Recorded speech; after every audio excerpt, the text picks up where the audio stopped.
Olá, povo abençoados, tudo bem? Bom ou não? Vamos lá? Vamos meditar na palavra? Quero compartilhar com vocês aqui 1 João, capítulo 1, e o versículo 8 a 10 diz o seguinte: se nós dissermos que não temos pecado, enganamo-nos a nós mesmos e não há verdade em nós. Se confessarmos os nossos pecados, Ele é fiel e justo para nos perdoar os pecados e nos purificar de toda injustiça. Versículo 10. Se dissermos que não temos pecado, fazemos-nos mentiroso e a sua palavra não está em nós. Meu Deus, esse texto ele é muito profundo, porque aqui está deixando de maneira bem clara que não há ser humano que possa dizer que não tem pecado, que não peca. Que complicado, né? E aí, nós sabemos que nós precisamos muito da purificação dos nossos pecados para nós chegar na eternidade, para nós herdar o reino. E como fazer isso? A questão é que ele deixa bem claro aqui que se nós confessarmos os nossos pecados, ele é fiel e justo. Para quê? Para perdoar os nossos pecados e purificar de toda injustiça. Pecado é uma injustiça contra Deus.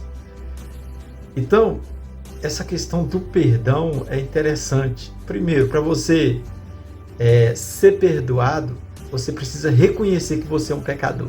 Nós precisamos reconhecer. Agora, há uma diferença do pecador contumaz daquele que peca. O pecado na vida daqueles que temem a Deus e que confessa a sua vida, os seus pecados a Jesus, o pecado é um acidente no percurso, não é uma prática contumaz da vida do ser humano. Então, que você todos os dias reconheça isso, busca o Senhor, busca o perdão, né, pelos seus pecados, porque uma das coisas que eu falo 100% é que você é um pecador, assim como eu, e ainda fala mais que se dissermos que não temos pecado, nós somos mentirosos. Então não tem como a gente negar, Em Tiago, deixa eu abrir aqui, em Tiago 1, versículo 16, diz o seguinte, que confessai as vossas culpas uns aos outros e orai uns pelos outros para que sarareis. A oração feita por um justo pode muito em seus efeitos. Ou seja, eu preciso confessar os meus pecados a quem? A Deus. E preciso confessar também aquelas pessoas que podem orar por mim. Para quê? Para que essas pessoas me perdoem? Não necessariamente, mas para que eu seja sarado. O texto diz que nós confessamos a Deus para receber o perdão e nós confessamos uns aos outros, né? Claro, tem que ser pessoas que têm uma certa compreensão para orar por nós, para que nós venhamos ser sarados. A confissão a Deus, você recebe o perdão, e a confissão aos homens, você recebe a cura, você é curado. Nós somos curados. Então, que você pense nisso. Sobre o perdão, tem o texto de Mateus também, Mateus 6, versículo 12 ao versículo 15 especificamente, vai falar ali sobre o perdão, onde está dentro ali da oração do Pai Nosso, que Jesus ensinou. E o texto de Mateus 6,12, versículo 12, diz: perdoai-nos as nossas dívidas, ou seja, os nossos pecados, assim como nós perdoamos aos nossos devedores. Aí o versículo 14 diz: porque se perdoardes aos homens as suas ofensas, também vosso Pai Celestial vos perdoará a vós. Se, porém, não perdoardes aos homens as suas ofensas, também vosso Pai vos não perdoará as vossas ofensas. Então você percebe que Deus condicionou o perdão que Ele vai liberar para nós, a nossa ação, a nossa atitude de perdoar, Ou seja, o Senhor sabia que Ele deu-nos esse poder de perdoar ou não, né? Ele nos deu o livre-arbítrio para perdoar ou não aos homens, né? que nos ofendem.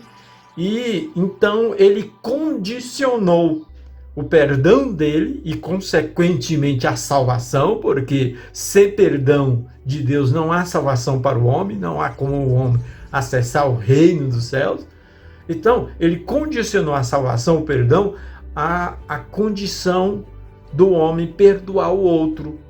Ou seja, o Senhor falou, se vocês não perdoar o seu próximo, aquele que te ofende, ele está falando aqui daquele que perturba você mesmo, daquele que te ofende. Se você não perdoar eles, eu também não vou te perdoar. Você entende que o primeiro passo é nós reconhecermos que nós somos pecadores. O segundo passo é nós confessarmos a Deus para que Ele perdoa os nossos pecados e nos purifica de toda iniquidade. E um segundo passo aí também é você confessar aos outros as suas culpas uns aos outros, para que nós venhamos ser curados, sarados. E essa questão do perdão, ela é imprescindível para aqueles que querem viver uma vida livre, sem culpa. Porque a única maneira de você viver uma vida livre, sem culpa, é você não prender no teu coração, blindar o teu coração para não guardar qualquer tipo de mágoa, de rancor das pessoas. Então pense nisso, lembrando-se que o perdão é uma liberação da dívida, mas não é um crédito. Você, como ser humano, nós perdoamos as pessoas, mas não significa que nós vamos voltar a depositar todo o nosso coração, toda a nossa confiança naquela pessoa, porque confiança é conquistada, entende? Então pense nisso, Deus te abençoe e faça um excepcional dia, em nome de Jesus.